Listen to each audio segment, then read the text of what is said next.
Welcome back to the Korean Now podcast. I'm your host, Jed Lea-Henry, and on today's show, we have a returning guest, actually. So this is a guest who had a previous podcast a while ago. I'm going to link it below, and we discussed the Korean religious landscape in general and a large overview of how things have changed and how they look. And today, I'm having him back on the podcast to talk about Korean Confucianism. This is Professor of Korean History and Civilization at the University of British Columbia, expert on Korean religions, and of course, we're going to talk about in just a second, author of a new book about Korean Confucianism itself. This is Donald Baker. Don, welcome back to the podcast. Glad to be with you. So it really is a rare pleasure to get you back on. I enjoyed the last one an awful lot. I'm sure listeners listening to me could tell that I enjoyed it. And a part of it that we did speak about just at the end of the last podcast was Korean Confucianism. But of course, we were running out of time and we didn't get a chance to dig into it as much as we can. So it is a rare pleasure to do that today. So as a very first question, you have a new book out and it is on an aspect of Korean Confucianism. So I should get you to introduce your book because I think it's going to come back a few times throughout the podcast. Okay, what I'm doing, I'm translating a commentary, which is the way Koreans did philosophy, a commentary on a Confucian classic called the Chongyong, translated in English as the Doctrine of the Mean. And this commentary is by Tasan Chォng Yagyong, who lived from 1762 to 1836. He's usually considered one of the three great Confucian thinkers of all of Korea. The first two are Toegye and then Yulgok and then Tasan. And I called the book How to Be Moral, because he's reading this text for advice on how to become a good person morally.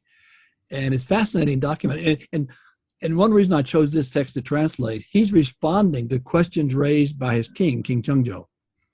And so you get Cheongjo's ideas on how to read this very important text. It was one of the four books of Confucianism. Cheongjo was given his ideas, and Tasan's coming in and saying, well, that's not quite the way I understand it. And he's given his own unique interpretation. And he also shows, by the way, some Christian influence, because he was, in his youth, influenced by the first Catholic community that appeared in Korea in the late 18th century. So it's a fascinating work, and I'm hoping, despite its great length, it's right now in manuscript, it's 950 pages. I'm hoping that people will read it and understand more about this guy Tasan and what Confucianism meant to him. Well, if it's anything like your other works, it's going to be incredibly readable. So I do encourage listeners to go and get that for themselves as soon as it is out. And of course, I will link it below. So if anyone has lost the title just then, it'll be linked below so you can go and get an easy link there. We should start as a very first question here at a very simple place, because there may be some listeners out there who have no real conception of what Confucianism is. So as a very first question, just what is it? Because it seems to come in many directions, this kind of metaphysical system of sorts. It's a political system, a social system, an ethical system. What exactly is it as a brief overview? That could be a whole book. Original Confucianism from Confucius from 2,500 years ago in China is basically a system of ritual and ethics, and that ethics should be applied to politics. We can call it a political philosophy. But then in China, about 1,000 years ago, they added metaphysics to it. But they have a metaphysics that means you don't need a God in the Confucian universe. The universe is created through two forces. One is in Korean ki, which is matter and energy. And then the other one is something called Li, which is sometimes translated as principle, which are the basic patterns that give direction and shape to the ki. And so it's in most Confucians' minds, there's no God. Now, Tasan, one reason I translated Tasan's commentary is he writes a theistic Confucianism. He argues for the existence of a God. And he claims that's part of the original Confucianism. But Confucianism, most Koreans today think of its ethics. They think of rituals. You can go to Jongmyo and see a Confucian ritual there a couple of times a year in Seoul, to the Yi Dynasty royal shrine, ancestral shrine. But it also, Confucianism affected how they wrote poetry, how they wrote history, how they did art, how they did music. In Chosŏn dynasty, it affected everything. And so it's really hard to define Confucianism in a few sentences, but it's basically a non-theistic, for most people, a non-theistic way of life, grounded in certain ethical principles, which when they got metaphysics means it's grounded in the very foundation of the universe, because the moral principles create the universe, basically. And when we use the term Neo-Confucianism, what exactly is that? That's referring to what I talked about 1,000 years ago. That's when these philosophers in Song Dynasty China were realizing that Buddhism had a metaphysics and they didn't. And they wanted to respond to it, because Buddhism basically was saying this world in which we live is not the ultimate reality. And they were saying, as Confucians, but ultimate reality are your obligations in this world, the obligation as a human being with certain relationships, whether that's a subject or a ruler, a child of a parent or whatever. And so they wanted to provide some kind of ultimate explanation, a foundation for their ethics. And that's what Neo-Confucianism is. They wouldn't have called it that. They would have said, Neo means new, right? So they were saying we're restoring what Confucianism really is, because Confucians don't like things new. They like things old. But yeah, we call it Neo-Confucianism because it's different. It has the same ethics, the same rituals, but it adds this metaphysical foundation. And that's what Tasan was working within that framework. So before we get into those wonderful historical debates and those metaphysics there, let's touch a little bit on Korean history itself. So there is this history, and it's a history that you like to push back on a little bit in your writings, it seems. So there's a broad history I'll get you to explain, something along the lines of there is Korea is a Buddhist nation at a certain period, and then Confucianism comes in and ostracizes it and pushes it out to the mountains and removes it from itself. And that is like a very common theory, a common story that you'll bump into around Korea. And it's a story that you reject in some of your writings, interestingly. So take us there for a moment. Well, it is true that Chosŏn dynasty, which was founded in 1392, was the first dynasty in which Confucianism was dominant. And it did, people say they persecuted Buddhists. I say they marginalized them. They did push them out into the mountains, and they barred Buddhist monks from entering Seoul in their Buddhist robes and so on. But Buddhism wasn't persecuted. It was allowed to survive as long as it stayed out of politics. But there had been Confucianism in terms of a government philosophy and ethical principles in Korea for long before that. In fact, one of the oldest copies of the Confucian Analects, which is, again, one of the 4 books, basic books of Confucianism, one of the oldest copies was found by archaeologists digging up in what is now Pyongyang not long ago. They found some, actually, it was wooden sticks that had Total Analects written on it. And so we think that they were using Confucianism as a guide to proper government writing, maybe 2,000 years ago in Korea. And so the schools for government officials in, say, the Shilla dynasty and then Korea, they would have taught their officials, at least their scribes, Confucianism as a guide to administration. But they didn't see it as the ultimate philosophy. They buried their people with Buddhist rituals, not Confucian rituals, like changed in Chosŏn. And of course, they didn't have the Neo-Confucian metaphysics because it wasn't there yet. So there's been Confucianism in Korea for a couple of thousand years, but didn't really become dominant until about 600 years ago. Let's launch into the meat of the discussion then. And of course, any other details there that will come out throughout it. I'm sure there'll be a lot more details if people are thinking I missed something there. We will fill these in as we go. Let's touch on that historical debate, because this is where things get interesting and where it comes very close to the recent book that you've been writing. So I might start with I suppose a kind of ethical and moral tension. I suppose it's a psychological tension as well of sorts. And it's between the assumption that human beings are innately virtuous and the recognition that we often act in unvirtuous ways. And this seems to be the core discussion that seems to kick things off. So let's start there. Yeah, the Confucians are always taught from the time of Confucius that human beings, they say human nature is good in that human beings all have the innate ability to live perfectly moral lives. They don't believe you need help from God, grace from God to overcome any innate moral frailty to become a good human being. All you have to do is follow your true nature. But I think Koreans realize more than Chinese Confucians did that not many people they don't know anybody who's able to do that, right? They begin wondering why. If we're supposed to be good by nature, why is it not natural to be good all the time? And so we get this debate appearing in 16th century Korea between two of the greatest Confucian philosophers in Korean history, Toegye and Yulgok, who I mentioned along with Tasan earlier, are the three greatest Confucian philosophers in Korean history. Toegye was trying to figure out why we fail to act the way not only we know we should act, but we are told by Confucianism we have the ability to act that way, to act appropriately in all situations. And he did that by trying to divide. He focused on moral psychology. And he said that we have these virtuous instincts. An example he got from the Confucian classics is if you see a child about ready to fall into a well, you want to automatically run over and grab them and save them. That's not thought. It's your virtuous instinct. And so that's good. And he identifies that with Li. Remember Li and Qi, I said the two formative principles of the universe. He said the trouble is we also have emotions. And there are these 7 emotions that are mentioned in the Confucian classics, like anger and joy and so on. He says they lead us in pursuit of our own personal pleasure or benefit. And he sees those rooted in our bodies, in our Qi. And so he sees a split between our bodies, which are Qi, which are made of matter and energy, that are leading us in a selfish direction. When Confucianism is supposed to be working for the common good, put personal interests aside. He says Li does that with these 4, they call them the 4 fonts of virtue. Yulgok, who was a little bit younger than Toegye, he met him when he was young, but he never really debated the subject. The debate came up after Toegye was passed away, and one of Yulgok's disciples said, well, Toegye said this, what do you think about this? And Yulgok said, the problem is we Confucians see human beings as a unity. You don't want human beings at war with each other. It's composed of warring Li and Qi.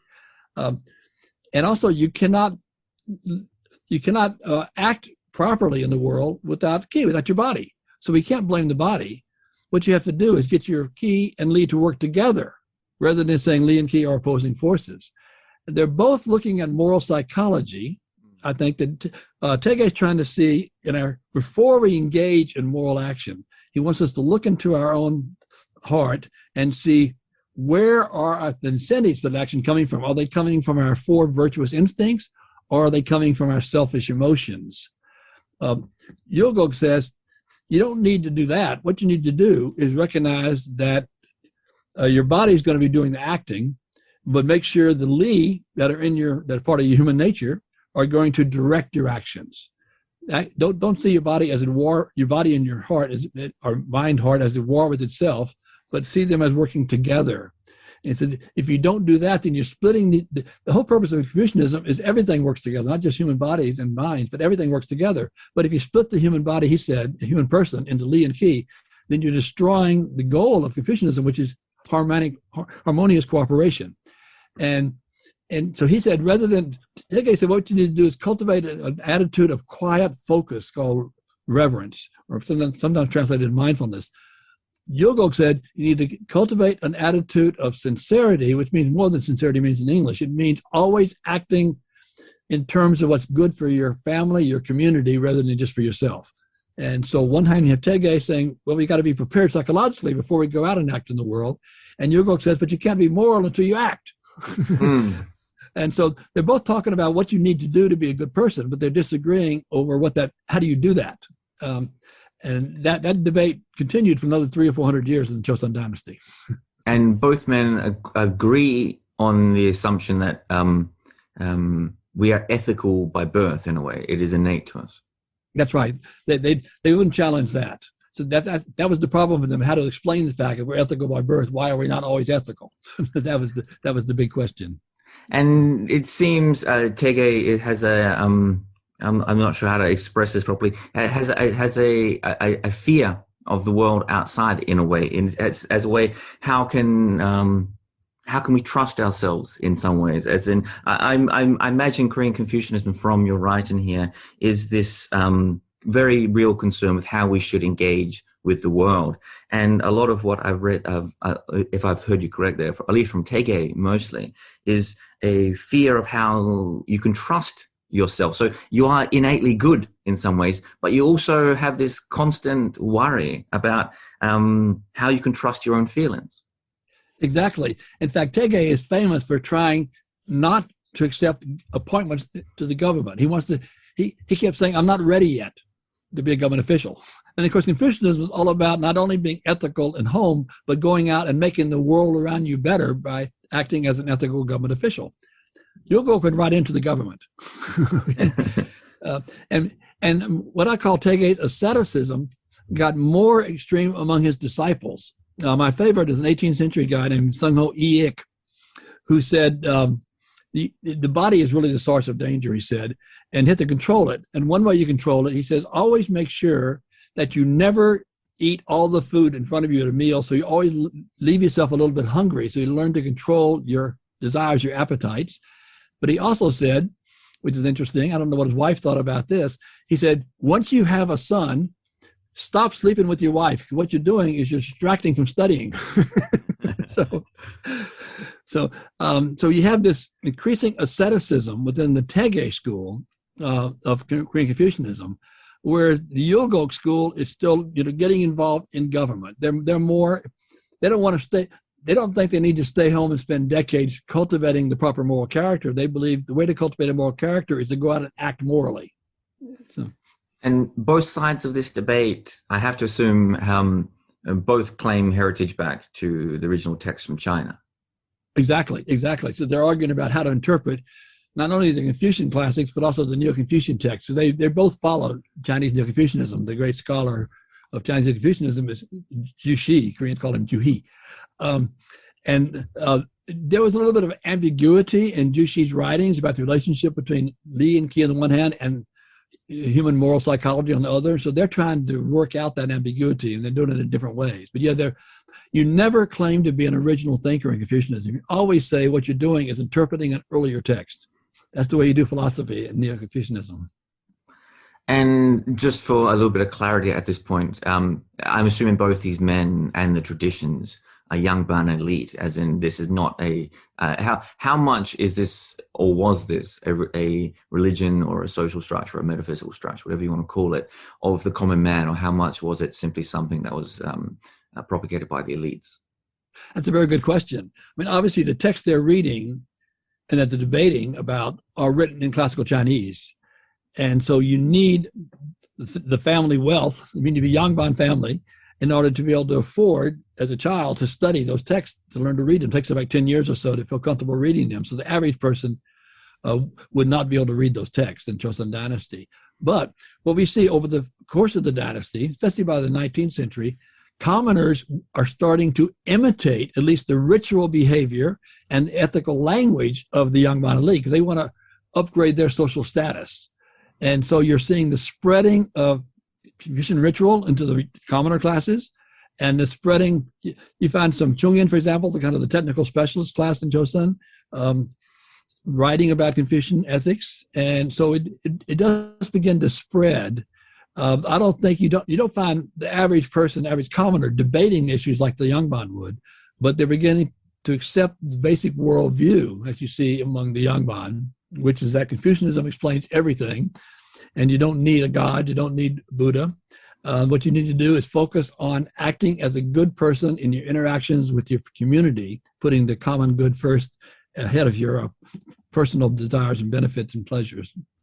Let's drill into some of those metaphysics then. And from your writing here, again, it comes through that there must have been a significant tension here, again, back to Buddhism as well, a tension between Confucianism and Buddhism, not just as in ruling ideologies for state control, but huge tension between the ideologies themselves, because what you've said there, it seems to contrast with what Buddhism must have thought about itself, which is this idea that the world of human experience is this illusion of sorts, or something that's not real and not something that we should embrace. And it seems that Confucianism, at least tracks of it, are having a very real metaphysical argument here with this. Well, very real. Buddhists say that ultimately the world we experience is not real, because they define real as that which is uncaused and unchanging, and nothing in the world we experience is uncaused. I mean, our parents caused us, for example. So therefore, we're not ultimately real. And in practical aspects, that means a Buddhist monk leaves his family, drops his family name, and moves to a temple. You cannot do that in Confucianism. If you are a son, you stay and support your parents because that's your job as a human being. And so you had this real conflict between Buddhists who pursued individual enlightenment by leaving their family, and their goal was to escape what they believed was a cycle of birth, death, and rebirth. They wanted to escape because they said this world is a world of constant disappointments and frustration. They want to escape that by not being reborn. Because Confucians don't believe in rebirth, first of all, and they believe your obligations are in this world. And but it's interesting, we get into really deep psychology here. For Buddhists, the self, the human self, is really an illusion. It's caused by we have all these experiences, and we try to find some way, something that has that experience. So we posit a self, which is an illusion. And so ultimately you want to escape the notion that you have a self and become part of universal Buddha-ness. Okay? Confucians said, what? Basically. And I would argue that for Confucians, the self is nothing more than your social obligations. You don't exist as a human being apart from your roles in society as a child, a parent, a student, a teacher, a worker, a neighbor. All of those roles together form your human identity. And of course, by Buddhists, by fleeing society, moving to a temple, in the Confucian view, that they're destroying their whole identity as a human being. A human being in Confucianism is somebody who acts appropriately according to the appropriate roles in all their interactions. And again, you're defined by those roles. And so it's a very different worldview. Now, still, they could talk to each other, because Buddhists also believed in controlling selfish emotions, and Confucians appreciated that. And they both meditated, although the Buddhists try to meditate to clear the mind of all thoughts. Confucians say, we don't do that. We meditate on oneness, the unity of all things. To me, undifferentiated oneness and nothingness are the same, but they didn't see it that way. Okay, and so you had some little bit of commonalities, but no self-respecting Confucian in the Chosŏn dynasty would admit to having any sympathy for Buddhism. So does that? Correct me if I'm wrong here, and I was following along there. There must be an implication there of sorts that both philosophies, if or religions, if you want to call them that, both have a certain abolition of the self in a way. It's just that the Buddhist one thinks the whole self is an illusion, and the Confucian version thinks that the self has no role at all apart from as a part of a collective. Exactly. Confucians believe in a social self. They don't believe in the kind of individual self that's so important in the modern world. You have a social, and then social self is real. Everything in the Confucian universe is nothing but a combination of different interrelationships, whether it's human beings or material world. Things are always, they're defined by what they do. They don't look at what things are apart from what they do. And so a human being, what does a human being do? They interact, mainly with other human beings. So that defines what you are. And so, yes, it's a self, but it's a social self. And they use the term cultivate the self. In fact, the term is, in Korean, momotakda, to polish the body. But it means to cultivate the self so that you act as a self embedded in a social society. And that's how you don't become fully human. There's one of the Confucian virtues. It's pronounced in Korean. It's actually a Chinese character that says like two peoples, what it really says. But it means you don't become fully human until you interact appropriately with your fellow human beings. And if you don't do that, you're not a full human being. You're like an animal. That's the term they would use. You're like a wild beast. So, and they thought Buddhists were like wild beasts because they left their social obligations and retreated to the mountains. And later, of course, in the second half of the dynasty, they criticized Catholics and killed them because it's like Catholics weren't fulfilling their social obligations because they weren't honoring their immediate ancestors, their parents and grandparents, with proper Confucian ritual, which is, again, you have to show to the ritual that you recognize you are not an isolated individual. You are part of a family that's multi-generational. And if you deny that, which I thought you did when you didn't do the ritual, if you deny that, you're less than fully human. It's a whole different way of defining the individual, the human being. which must take me into a question, and this is, I suppose, is going to be a slightly broader question as well. But as you're talking about the appropriate relationships and the appropriate social structures that must exist, that word "appropriate" was sticking in my mind. So, what is the appropriate relationship that people should have with each other under Confucianism? Is it just a hierarchy of sorts? And if it is, what is it? Or is it something much more than this? Well, definitely a hierarchy. You always have a social role.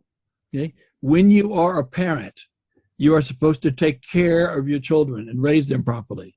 When you are a child, you're supposed to respect your parents and obey them.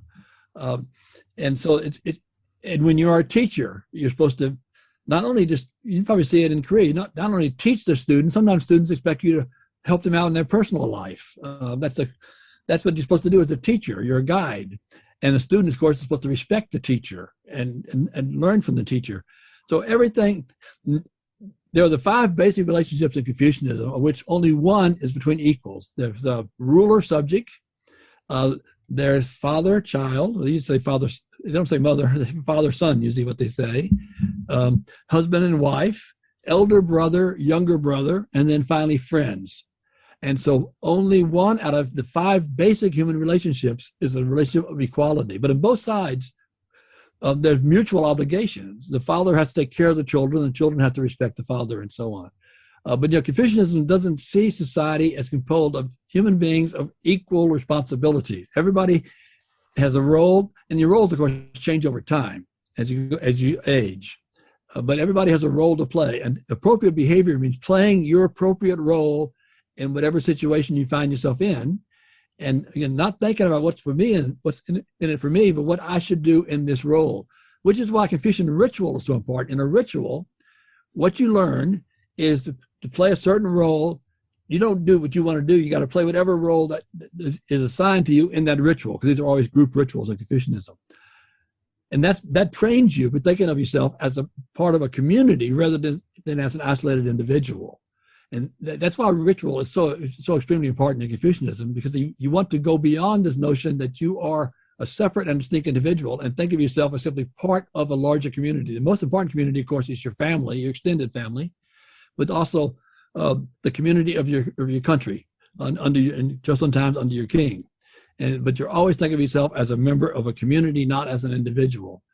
And one of the big changes I've seen in Korea, by the way, because I've been going to Korea since 1971, is the rise of individualism among young people. I already noticed that. It's really different now. I didn't used to see that. I mean, young people now choose who they're going to marry. They didn't used to do that. The parents chose them for them. But now they choose for themselves. I must ask another question now, just from what you said just previously there. And of course, this may be self-evident, but I think I should ask it. What role is there in Confucianism or Neo-Confucianism for the stranger? Because the bottom category that you finished on then was friends. And what are there any social obligations towards strangers, or does that word friend a much broader category than what we might use today? No, if you look at the ancient Confucian ritual text, as the book of ritual, they have explicit instructions for how to deal with strangers, depending on who that stranger is, whether they represent a monarch, whether they represent a merchant. You have to be respectful to strangers. You don't have the same obligation to them you have to your own relatives, but you still have to be respectful to them and treat them with decency. But again, the focus is on one big debate in Confucianism, not long after Confucius, so over 2,000 years ago. There was one dissident who said, we should all love everybody equally. And Confucius' leading disciple, to kind of define what Confucius said for later generations, a guy named Mencius, said, wait a minute, that's unnatural. We should be nice to everybody, but it's only natural that you love those close to you first. You can't have universal love. It's just natural you're going to treat your parents and your siblings much nicer than to your stranger. Doesn't mean you're not nice to the stranger, but you can't extend the same love that you feel for your parents to a stranger. And that became the orthodox line of Confucianism, that you treat strangers with respect, but your primary obligation is to your immediate community. Let me ask about a schism between Toegye and Yulgok here, and this is going to go back a little bit, but we can build it up as well from here. And I suppose the question comes in two different directions. Toegye is, I suppose, maybe the word pessimistic is not going too far here, and Yulgok is more the optimistic character in this. Toegye has this idea that it is very hard to be appropriate and have appropriate relations because of this material web that we're kind of ensnared in, this world around us. And I'm wondering why he sees the political arena as something, as an extension of that, because as you said, he's not just an aesthetic who just denies material belongings, but they also had a much less prominent role within the political realm than the followers of Yulgok. So why did they see politics as an extension of the material realm? Well, I think because of the compromises necessary in the political realm, right? And Toegye, he didn't like making moral compromises, right? And that's always necessary when you're in government, right? And his followers carried that into more. They tended to be, for example, the four major factions in Chosŏn.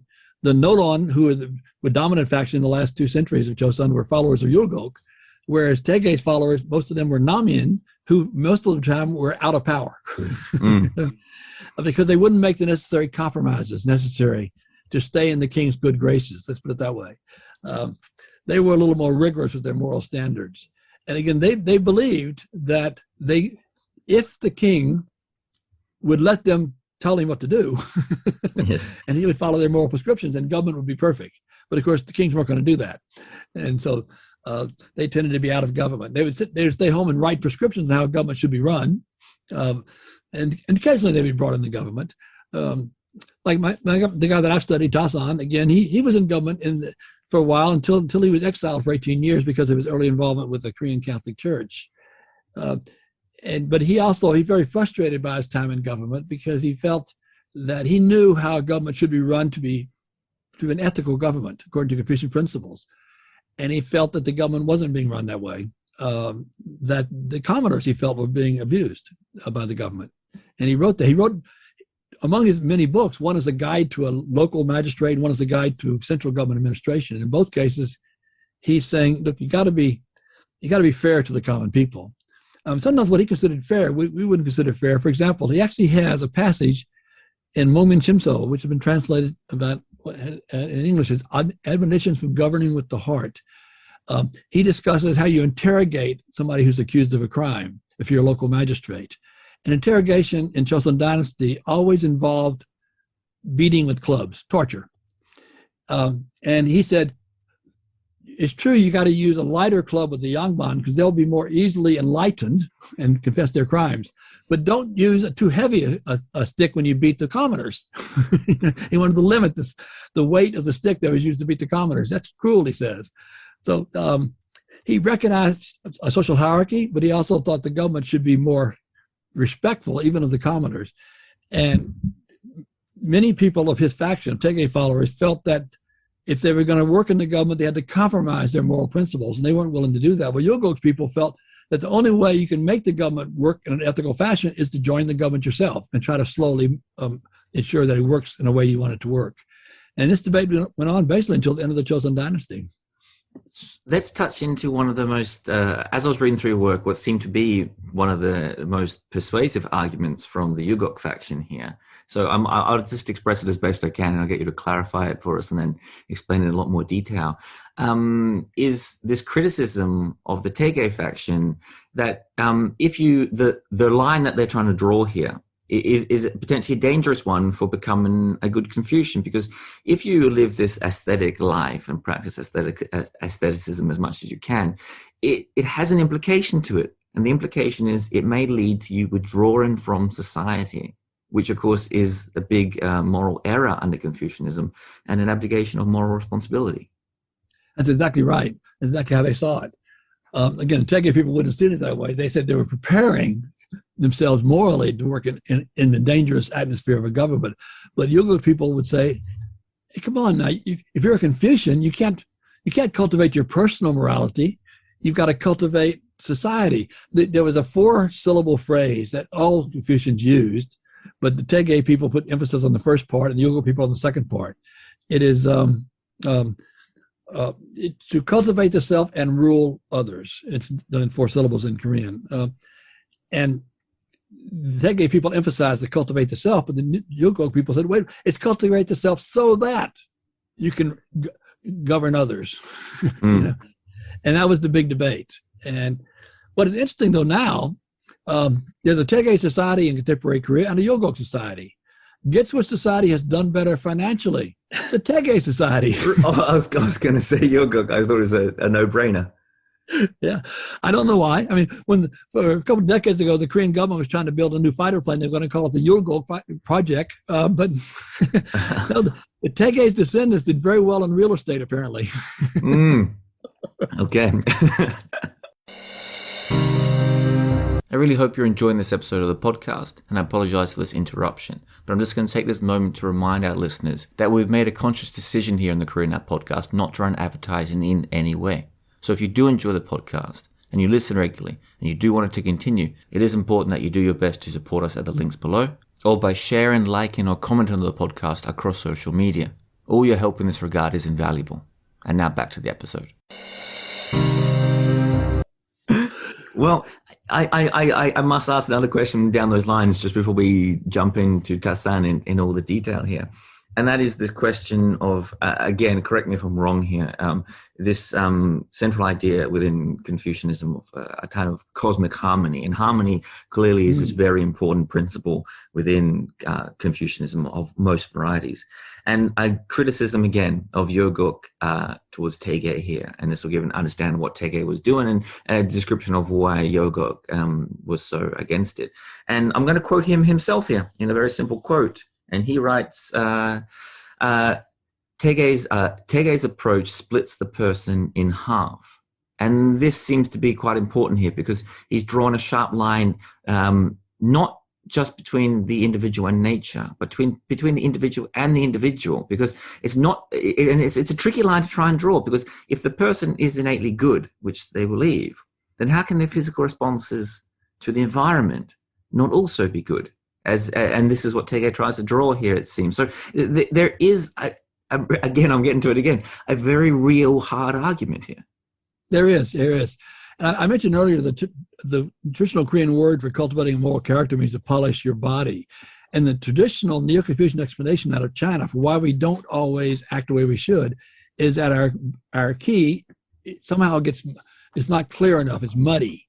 And our mind is composed of Li, these moral principles, but in the Li trying to express itself to our bodies, this muddy ki somehow distorts it. And so Toegye is saying, well, we got to clean up that ki first. And again, Yulgok is saying, but then you're treating, the human being as split into 2 halves, and that's not the way human beings are. They're a unity.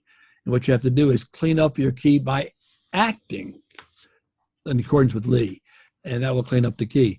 And so, yeah, Yulgok did feel that Toegye's prescriptions were quite dangerous, actually, because, again, you cannot be a good Confucian if you withdraw from society. You have to promote a better society. Now, one thing Toegye did do, he created an academy to train his disciples to eventually, he thought, go out in society and improve society. But it's eventually that was the problem.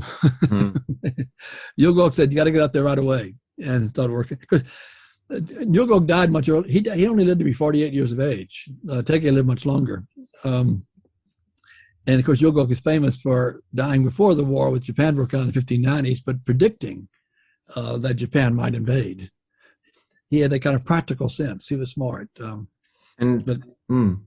Both scholars here have, again, just trying to get some more clarification here. This is really interesting to me, all these metaphysical underpinnings here. What they're striving for is not just improvement, right? It's not just getting becoming better and more appropriate in the social relations, but it appears that there is a perfection to be found here, an ultimate end. Oh yeah, definitely. What you want is a society in which everyone interacts appropriately and harmoniously. Everyone works together, playing their assigned roles, and then everything will be fine. Okay? Because human misbehavior not only can cause problems with your fellow human beings, it can cause disorder in the universe, according to Confucianism. When there's an unexpected drought or flood, that's because often they would say the king is not acting morally enough. He's acting inappropriately, and heaven is responding to that. So, but they did think that Confucianism promised that if everyone worked hard enough at being a good person, they would all play their assigned roles, and then everyone would interact harmoniously. Everything would get done the way it should be done. And nature would respond by being harmonious with the human interactions, and we would have a perfect world. And they really believed that was possible without a God intervening. That's the important thing. No God was needed for this. It would be human behavior that would create this basically paradise on earth. And of course, they never got there, but they kept trying for a couple of thousand years to reach that stage. Which, of course, walks us into a very interesting point here, that this search for perfection and this constant thought about your own moral frailties and how you can achieve this perfection, and this perfection is within your reach. You write that, I might quote you here, Chosŏn Confucians grew increasingly frustrated with the inability to achieve the sagehood which Confucian texts told them lay just within their reach. And you can see the tension that this would bring in someone when you're told that this perfection, it's just there, and it's not easy, but it's always within your reach. And yet they must have in every day of their life realized the continuing moral failings of themselves and the broader society. And the best example of that is Tasan Chۆng Yagyong, who was very much aware of what I call moral frailty. He wrote, he says, doing the right thing is like climbing up a steep hill, but pursuing personal advantage and acting inappropriately is like running down that same hill, much easier. And so he denied that human beings are innately virtuous. He broke with that Confucian teaching. He said that we have the potential when we're born to be good, but we also have the potential to be selfish. And he went further than Toegye in seeing the human beings at war with themselves. And that's why he was, by the way, an early Christian, because Christianity, of course, teaches that human beings are born morally flawed, original sin. And he came to believe, before he left Christianity, when the persecution started, he left it. They came to believe that the only way you could overcome your human moral frailty was to think that there was a God watching you. In fact, he kept that belief later, even in abandoning the Catholic Church. He still kept the belief that there was a God up there that watched our every move and thought. And that, knowing that we were being watched, would inspire us to make the effort, he said a hard effort, necessary to overcome our moral frailty. This makes a major break with Confucian tradition, both in China and Korea. This notion that human beings are not innately good. Tasan, I call him, he's very practical. He recognized. He looked around and says, look, I'm not a sage. Nobody around me is a sage. How do we explain this? And he explained it in terms of we're not inspired to work hard enough, because he said we don't know there's a God watching us. And if we think there's a God watching us, then we'll, again, make that, use the Confucian term, even in the privacy of our own room, we'll ensure that even our thoughts are appropriate. Let's dig into Tasan then, as it comes up, and of course it's the topic of your new book.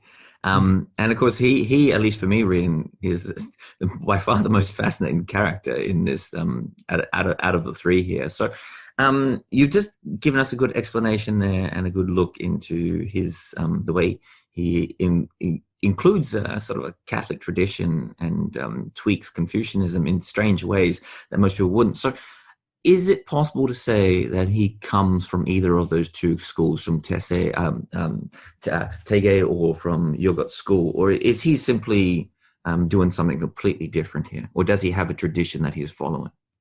He definitely has a tradition, but he's interesting. He's primarily a follower of Toegye, but he also adopts someone's position of Yulgok.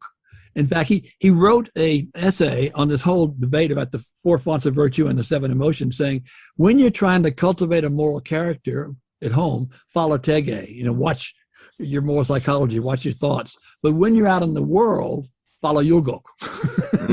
But of course, he also has Catholic influence. He doesn't use the Catholic word for God. He uses an ancient Chinese word, in Korean Sangje.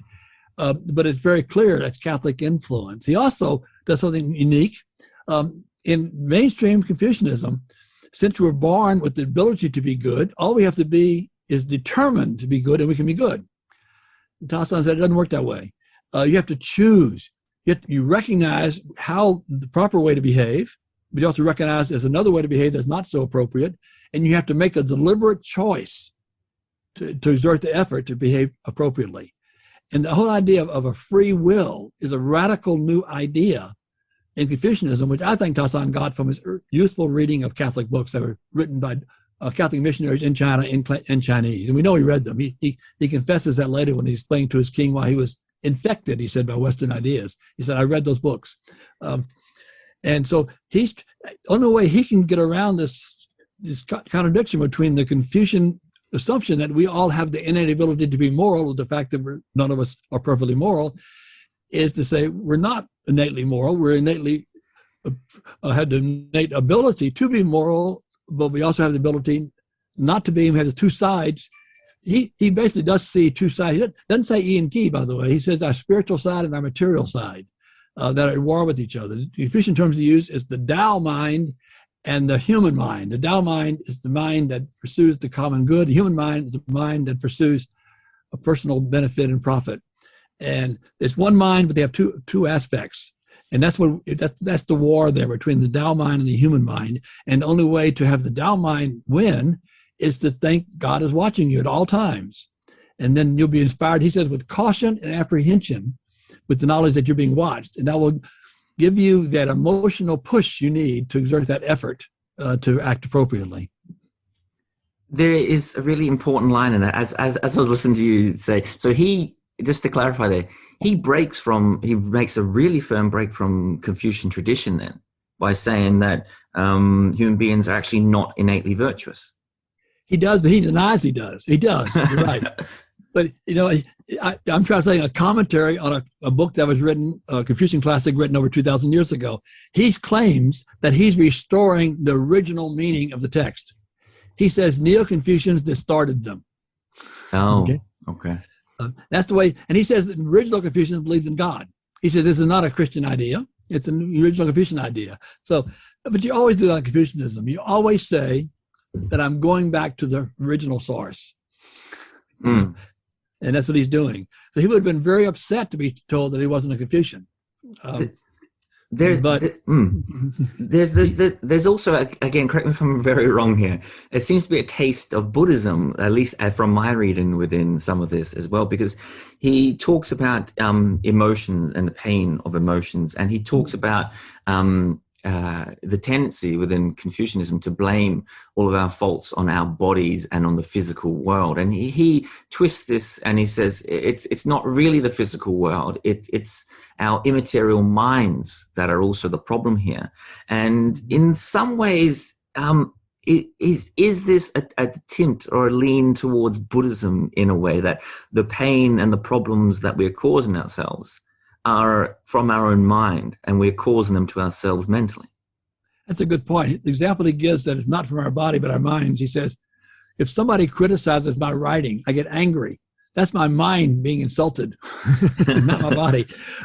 But when he was in exile, he was in exile down in Kangjin for, the Koreans say 18 years, 1801 to 1818. When he was in exile, there was a Buddhist temple nearby, and he would visit that temple. We know that. In fact, I've walked the path. It wasn't that long that far to go to the Buddhist temple. And he would drink tea with the monk there and discuss, philosophy.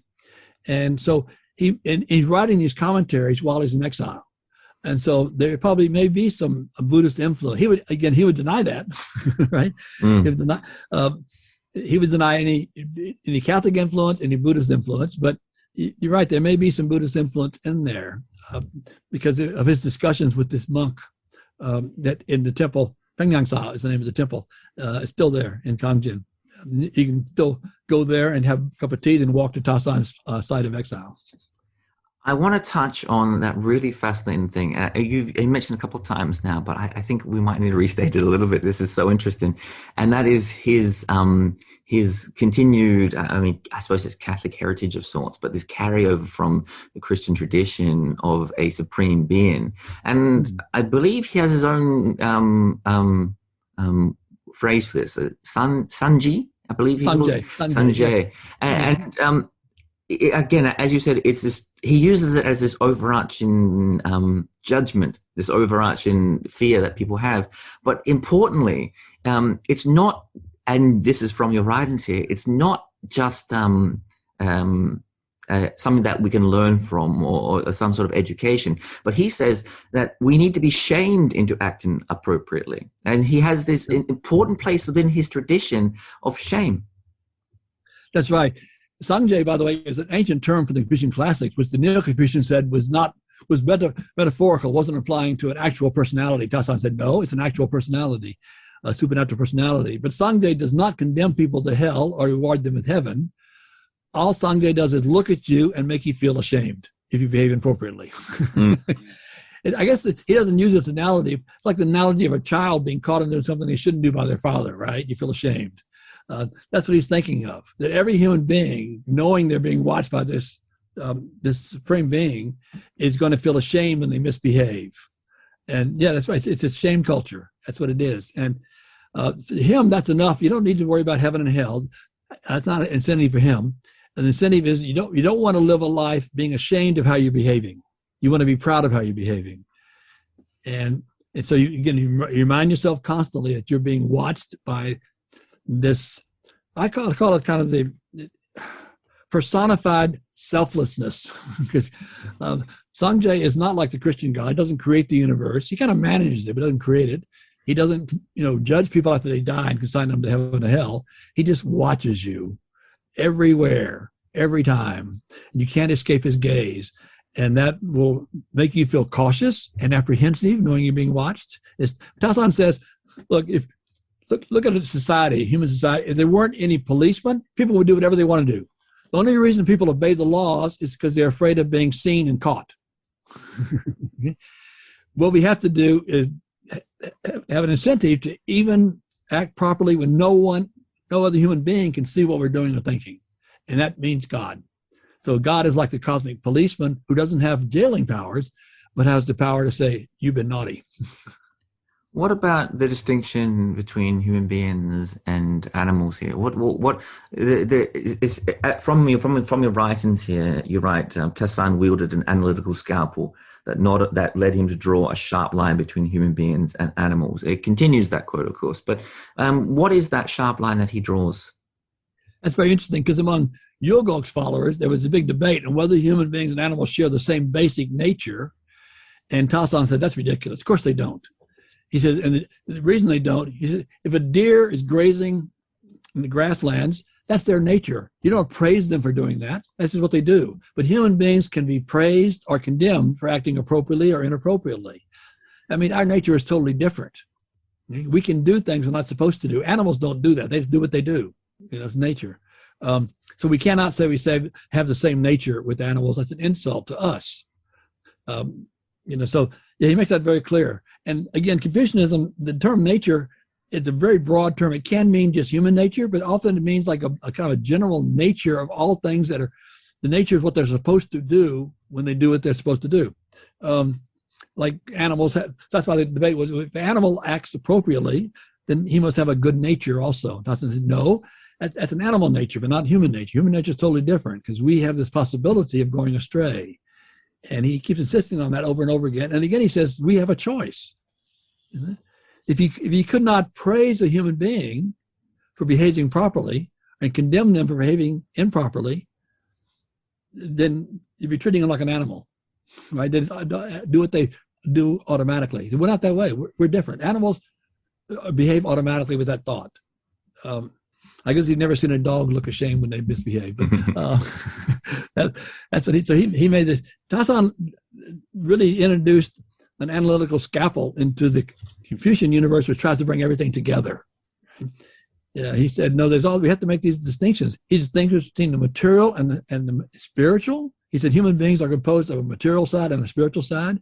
He distinguished between the nature of human beings and the nature of animals. So he's in that way, he's kind of a modern thinker in that he's getting more analytical, which is a feature of modern thought. There is. I must introduce Tong Hak at this point because I've actually heard this myself, just from reading and writing over the years. Many people thinking that Tasan, it must be a precursor to Tong Hak in some way, as these blending these religious elements together. But you write here that again, we get into some of the details of Tong Hak in a moment. But you write importantly that Tasan remained a Confucian throughout his life. So, and this is what the Tong Hak religion didn't. It actually became a religion on its own, and Confucianism was never a religion. That's right. I mean, Tasan, he always operated within Confucian parameters, even though he's at the borders of it. But Tong Hak really does make a sharp break with it. Although I think Jed Lea-Henry, the founder of Tong Hak, he called it Tong Hak, meaning Eastern learning, meaning the Korean form of Confucianism, is what he meant, I think. But you're right, it's very different. One of the interesting things about Tong Hak is they took Qi, which was in Neo-Confucianism responsible for our moral failings, and made it the supreme force in the universe. In Tong Hak incantation, when you chant at the form of prayer, you chant to have Qi come down, ultimate Qi come down, and you're supposed to actually feel this cosmic force in your own body. And when you do that, you become one with the universe, with the Qi of the universe, not with the Li, but with the Qi. And Tasan separated Li and Qi and said, Li is only, it's not the great moral force that Neo-Confucianism said it was for Tasan. He says, Qi is basic. Qi is what stands by itself. Li only exists in conjunction with Qi. Without Qi, there can be no Li. That's the first demoting of Li and raising up of Qi to make it an independent substance. But Tong Hak took that further and made it the ultimate. The phrase they use is Jigi, the ultimate Qi. And yet, so there is a little bit of relationship between Tasan's thought and what we later see in Tong Hak. But yeah, you're right. Tasan never would have claimed that he was departing the broad boundaries as he defined it of Confucianism. Whereas Tong Hak does become, especially with their rituals. Rituals are a way of defining a tradition. Tasan didn't create his own rituals, right? Tong Hak has his own rituals. And so it's very clear. It's a religious tradition. And also the term they use for God is actually the Catholic term, Lord of Heaven, and then Hanolim. Well, Tasan uses the Confucian term. Let's touch on Tong Hak for just a moment, because I think it's an interesting parallel there, but it has a really interesting description for why people within society might have become embittered by Confucianism. And you talk about the founder, Che, and you're right. Che himself had a very frustrating life. This is a quote. As a son of a remarried widow, he was barred from high-status Korean government that appealed to Confucian scholars. And this, when I read that, I immediately thought of a story of Hong Gil-dong, the famous Korean story. And again, that's the same motivation. This is a young man who, within Confucian society, because he is an illegitimate child of sorts, is simply barred from these hierarchies within the society. And when you think of it in those terms, it seems that Confucianism is making a rod for its own back in some ways. It's such a strict hierarchy and such a strict pro forma kind of structure here that it necessarily is going to embitter an awful lot of people within society. And what's interesting, and it is the way it operated in Korea, but that's against the basic principles of Confucianism. Confucius said, people should be appointed to public office on the basis of their virtue, of their character and scholarship, not on who their parents are. But Korea, even though it was very Confucian in the Chosŏn dynasty, it still looked at who your parents were. And that determined everything. And poor Che, I mean, his father was a young man, but his mother was remarried, widow. So he was not allowed to take the high-level civil service exam. And there were a lot of people like that, a lot of Hong Gil-dong, a fictional character, but one of those. And so, yeah, you're right. I think there was a lot of resentment. There were a lot of bright people in Korea who were not Yangban, didn't have the right mother and father. And they must have been very, very frustrated. And if they knew Confucianism, they knew that Confucianism should allow them, a Confucian society should allow them to rise to the heights of society if their talent merited that. But it didn't. And so Tong Hak, I think, maybe appeal to people, because one of the basic teachings of Tong Hak is that every one of us has a spark of the divine within us. And that is really a challenge to the Korean Confucian notion that there is this rigid social hierarchy. If everyone has a spark of the divine, or a little bit of God in them, then it makes no difference whether your parents were Yangban or not, right? So you're right. It's one of the appeals of Tonghak is probably they use a lot of traditional language, but they got rid of the language of the social hierarchy, and that must have appealed to a lot of people who were not Yangban. So the same kind of appeal that early Christianity must have had as well. Oh, definitely, very definitely, yeah. And because Christianity again promised to treat everyone as children of God, so that. And of course, we do know, by the way, that still in the early Christian communities, the social elite tended to dominate the churches. There was a famous case of a Western missionary in late 19th century soul who accepted butchers into his parish, and the Yangban said, "We will not go to the same church as these butchers." Yeah. I have heard that, right? Something about the stain of using of the trade itself, right? Yes, right. Butchers were the low class. They were below commoners, and so that missionary had to compromise and set up a separate congregation for the butchers. So before I drag this back to modern day Korea and where Confucianism stands today, I should touch on something that is a theme that's been running through most of what we've just said there and for the last hour or so. And you did touch on it, but I think it might be worth restating here as people may be thinking about the distinctions between Confucianism and Neo-Confucianism and how it existed within the Chosŏn dynasty. And I'm going to read you a quote here, and I think this is important for people to get some clarity in their minds. You write, "In my necessarily incomplete survey of Confucian thinking over the 5 centuries of the Chosŏn dynasty, I've noticed one distinctive thread that stands out, a concern for moral psychology." So I might get us to finish that particular section just on that one really central important point of how, again, centrally important moral psychology was to the Confucianism of the Chosŏn dynasty. Well, that was the ongoing debate on what kind of emotions and should you have in order to, what kind of emotions should you encourage and cultivate and nurture, and what kind of emotions should you be aware of in order that you would act properly. They realized that all human behavior is stimulated by some kind of feelings, right? And they had the 4 virtuous instincts, which are good, then the 7 emotions, which can be dangerous.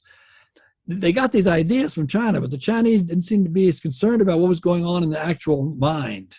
And the Koreans really, that's what Toegye and Yulgok picked up on that, and then Tasan as well. What is going on in your mind? That you have to have the right kinds of not just thoughts, but emotions in order to act properly. They recognize that human beings don't act free of emotions. We are emotional beings. And you don't see that in Japan so much. You don't see it among Japanese Confucians or among Chinese Confucians as much as you do in Korea. I'm not sure why that is, but it's very clear when you look at Korean Confucianism, and Chinese scholars of Confucianism have noticed that also in Korean Confucianism. They've noticed the extra concern, the special concern for moral psychology of what kind of emotions you should cultivate and which kind of emotions you should try to dampen if you want to live a virtuous life. Let's jump into, as the last little section of questions here, about where we find ourselves today. And this is another paper of yours, and this is really interesting. I think it's a great way to end the discussion on some questions about where Korean Confucianism is today and what has happened to those moral underpinnings that we've been speaking about. And I suppose a much broader question of how much of it survives over the years. And I might start, we will walk through this interestingly, because it's a really interesting analysis.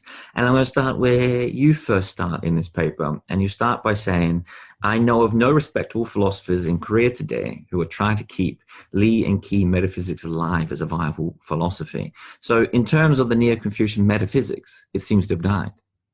That's right. I would say Confucianism is alive and well, but not Neo-Confucianism, which is interesting because you actually find in Hong Kong some philosophers of Lee Key metaphysics today, but not in Korea. They study it as history in Korea, but not as, nobody's trying to create a live Lee Key philosophy. But if you look at any high school ethics textbooks, it's full of Confucian ethics. There's more, but there's more, like nationalism is in there, but it's all about, being good to your parents, and all this stuff. So the ethics is there, and also ritual.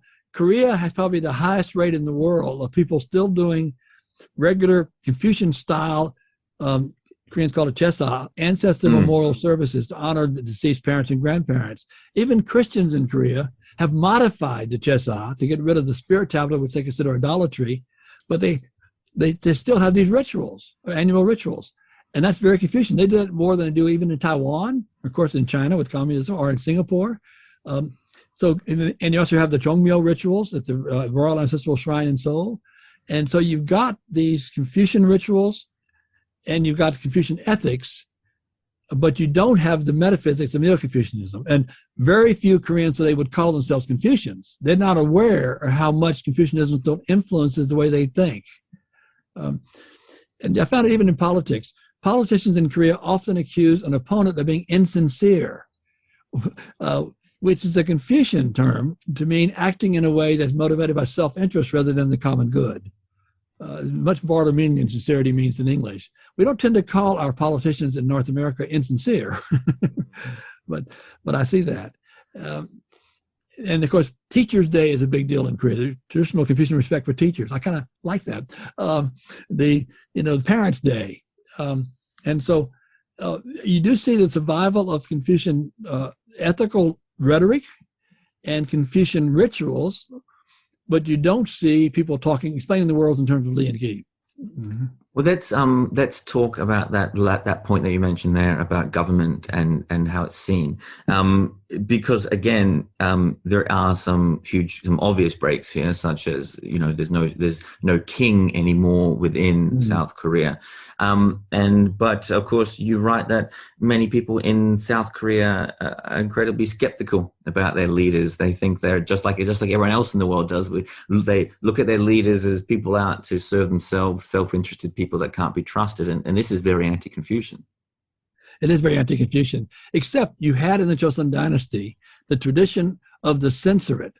The censorate was an official government agency, and their job, the censors, were usually young scholars who just passed the civil service exam and were very idealistic. Their job was to criticize older officials if they violated Confucian principles. And interesting, different from China, their job was also to criticize the king. Mm-hmm. And that went on for 500 years. And it was a dangerous job. Sometimes the king got angry at you, but for criticizing him. But so I would say some of the criticism of their leaders in Korea might be today, might be the whole idea of the censorate has filtered down to the general population. One thing I've noticed ever since Korea became democratic, and you have these one-term presidents can't run for a second term, the presidents usually start off very popular at the beginning of their term. By the end of their 5 years, they're down to like 20%. Yes, and when you say they start off well, it's up like 70 or 80% often. Right. And this applies to both the progressives and the conservatives. They both go through this, and I think it's because they expect a leader to be like Confucians expect a leader to be perfect, and of course they're not perfect. So they get angry at them, but they wouldn't call that Confucian. But Korea has changed. When I first went to Korea in the 70s, you literally, it was illegal, but also culturally, you could not criticize only a few politicians could dare to criticize Park Chung-hee. I remember my landlady getting very, very surprised when I criticized the American president, for example. How can you criticize the president, she said. That attitude is definitely gone now in Korea, clearly. But there's still that attitude that some of our politicians are a different breed, and you kind of expect more of them, like you would in the Confucian society, because the idea is that the people who lead the country should be the more morally fit. That's the Confucian notion. And when they fail to be the more morally fit, then you feel betrayed and you turn against them. And that's what we've seen since Korea became a democracy.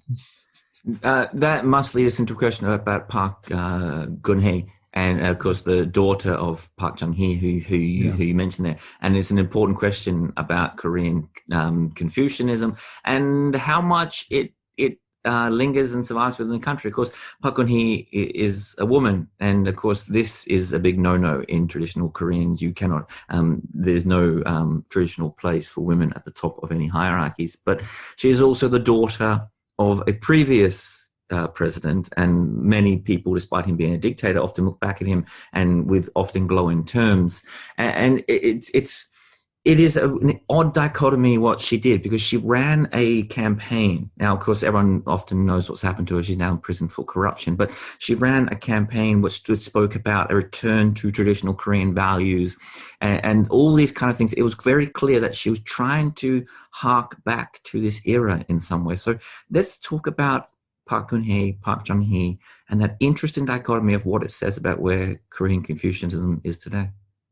Well, actually, after Park Geun-hye's mother was killed in an assassination attempt on Park Chung-hee in 1974, she became acting like a first lady, right? She was, Park Chung-hee put her in charge of something called the New Mind movement, which was to restore traditional Korean values of loyalty, filial piety, and propriety. Confucian virtues. Mm-hmm. She didn't call them Confucian, she called them traditional Korean values. Now, she didn't do that when she was president, but how did she become president? Because she was Park Chung-hee's daughter.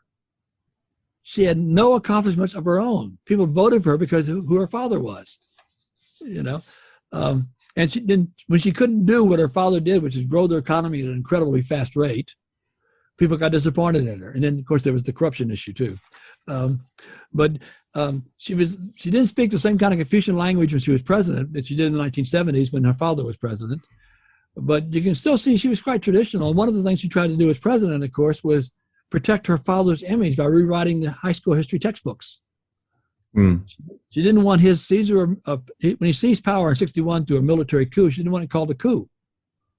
It was a coup, you know, but she wanted that out of the textbook. She had to protect her father's image, right? Because she's a filial daughter. And that was part of her appeal to Park supporters, that she was a filial daughter. So there was still a little bit of Confucianism in there, but also a ruler in traditional Korea is not supposed to be corrupt. That's the ultimate no-no, you know, you're not corrupt. And the corruption really brought her down. Those candlelight demonstrations that brought her down. I mean, I wish I'd been there to watch those. That was a really, for me, a proud moment as a Korean historian, watching the Koreans in those peaceful demonstrations in downtown Seoul, Sunday after Sunday. Demanding that she step down for what? For corruption. And Koreans traditionally didn't expect a leader to be democratic. Now they do in South Korea, but they expected him not to be corrupt. And that was one of the things the censor looked for was corruption. And she violated that. Let's touch on that for that thing you just said, that they don't necessarily expect their leaders to be democratic, but expect them not to be corrupt. And that is interesting here because, again, what do you make of that retroactive love that you still see around for someone like Park Chung-hee? It seems to imply, and I know it's not universal, but it is strange when you look back on it, that he came to power by coup and stayed in power through authoritarian and repressive means, even though he achieved these great things for the nation as well in economic terms. But it seems to be, and you've written about this as well, that there is this odd hangover, this odd love that some people in Korea would still rather an efficient authoritarian government over a messy democracy. Well, I think that's true. Korea has become more democratic. And now I think the Korean people, especially in Seoul, expect a democratic government. But even in Park Chung-hee's times, the notion, only a few people, the elite, mainly university students and intellectuals, would criticize the president. And politicians, of course, an opposition party. That's not something you would do back then. By the way, when I teach modern Korean history, I have a really hard time teaching Park Chung-hee because I lived through the Park Chung-hee years in Korea. And I want to talk about his human rights abuses as a dictator, but I also have to talk about the good things he did for the economy. I saw with my own eyes the number of beggars on the streets of Seoul diminishing every year because of Park's economic policies. I saw that. But I also saw people I knew going to jail for nonviolent expression of political opinions. And so he's very difficult to teach because there are the two sides. And there are those Koreans, more traditional Koreans, who still look up to him as somebody he was not personally corrupt. Nobody's ever accused Park Chung-hee of being corrupt, unlike Chun Doo-hwan. He was not personally corrupt. And they see him so he fits that traditional criteria. He was clean. He took care of the people, which Confucian monarchs are supposed to do. And he protected the national security, which monarchs are supposed to do. So he fit all the traditional criteria. Korea had a long, long history, but democracy is pretty recent in Korea, right? Only the last few decades. And so it's only been really, I think what brought Koreans to appreciate democracy, the masses to appreciate democracy, was Chun Doo-hwan. I think what he did in Gwangju, you don't kill students You could kill workers and peasants. You don't kill students. And then he was incredibly corrupt. And that finally convinced Koreans by 1987 that they needed a new kind of government, one responsible to the people. I think if Chun had been free of corruption and had not killed people, like Park Chung-hee really didn't kill people in his coup. It was a bloodless coup. Korea may have still continued to have kind of a soft authoritarian government, but he delegitimized that kind of government. And that's why we have this additional criteria that most people prefer democracy, but still there are those who see a need for a strong government. One thing about Confucianism, it wants harmony. We talked about that earlier. And in a democracy, you have these clashes of opinion. And that bothers some people who see, well, when you have people fighting or government policy in the parliament, that gives an opening to North Korea. You got that national security issue. And so we need to restore harmony, the old Confucian notion, where everybody thinks alike and everybody agrees on important issues. And Park Chung-hee imposed harmony, of course. You couldn't disagree with him without being in threat of going to jail. And people look back at that and they think that's better, right? So yeah, you still have that legacy of Confucianism, the emphasis on harmony. I remember when Kim Dae-jung was running for president before he got elected, but he was an incredible speaker. And he would really rouse the crowds. And newspapers would say, overheated political atmosphere. That was his sin, overheating the political atmosphere by exciting the people. There is a final point in this that needs to be asked as well about where Korea is today in terms of its Confucian heritage. And that is, you touched on it a little bit earlier when you spoke about how parents used to choose brides and husbands for their children. And this is social hierarchy and what the social hierarchy exists. So not just in terms of parents and individualism, but also in terms of gender as well. So how does the social hierarchy look today? And are there any Confucian hangovers? Oh yeah, Korea is still one of the most patriarchal societies in the world. And then, no doubt about that. That's there, but also the ranking, if a woman goes to Seoul National University, graduates from Seoul National, the best school in the country, she's going to have trouble getting a husband because a husband doesn't want a wife to have a higher, and this is a man she met at Seoul National. The wife cannot have higher status than the husband.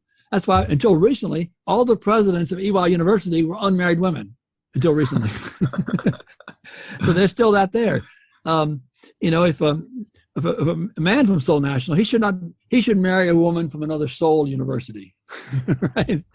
Maybe Pusan University it's okay, it's a good university, but otherwise, he's got to stick around in one of the top ranked universities to be an equal match.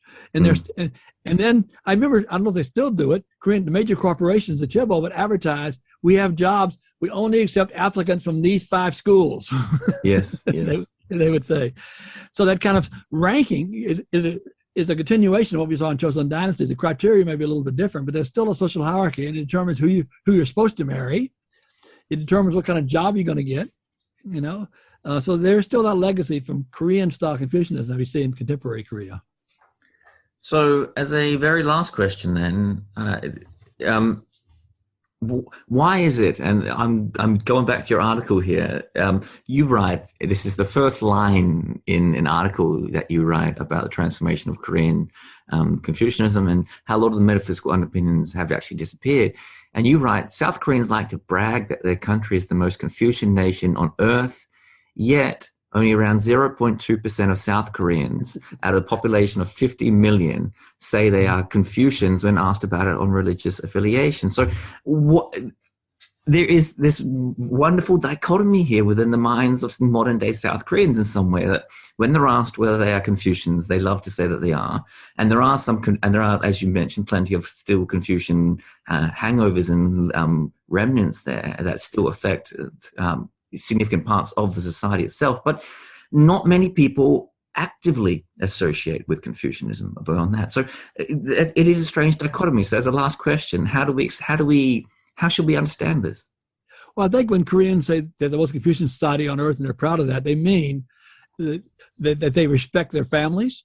They're not individualistic like they are in the West. That they emphasize education, which is another Confucian value. Education made you a more moral person, they believed in Chosŏn dynasty. So they're using the positive elements of Confucianism when they brag about it. But they don't want to be part of the rigid ritual system and social hierarchy of Chosŏn Confucianism. They reject that. And that's why they don't want to call themselves Confucians. By the way, there is actually a YMCA in Korea, which is a Young Men's Confucian Association. It has very few members. There's even a YWCA, Young Women's Confucian Association, with even fewer members. So I think Confucianism is such an ambiguous term. They can use it in bragging about how they are family-centered, not selfish like Westerners. It also applies in the companies. They say they are dedicated to the good of their company, right, rather than pursuing individual benefit within a company. At the same time, they don't want to have this rigid social hierarchy of look down on businessmen, for example. They don't want that. And they don't want the heavy ritual obligations, although they still do Chosŏn, but there are other rituals as well they don't want to do anymore. One major change, by the way, until about 20 years ago, you did not cremate in Korea, because Confucianism says you cannot burn the body your parents gave you. Now, most Koreans cremate. And that's been a dramatic change in the last 20 years. That's been a break with Confucianism. But I think, again, Koreans can use the term both ways. They see some good aspects of the Confucian tradition, but they also see that Confucianism is not, as a total worldview, is not suitable for the modern age, and they don't want to be Confucian in that sense. That's a great note to end the podcast on. And again, as always, it's been absolutely fascinating walking us through so much of the history of Korean Confucianism. And of course, if you thought that we didn't get to touch as much as we should have on the history of Korean Confucianism, then I can promise you there was much more we could have touched on the history of those historical debates within it. And of course, on Tasan, because Don's new book, which he mentioned at the start of the podcast, I believe you said it's 900 pages at the moment, is it? In manuscript, and probably in print, it'd be 500 or 600. Okay, so there is, as you must imagine from that, there is so much more detail to be found out there in the work of Don's, which I'm going to link below where you can find those materials. So I can't encourage listeners enough. So if you want to follow up on this, please do, and please keep your eye out for Don's book as soon as it comes out. On that, thanks again. It's been an absolute privilege. Thanks again, Don Baker. I enjoyed talking with you. You asked some great questions.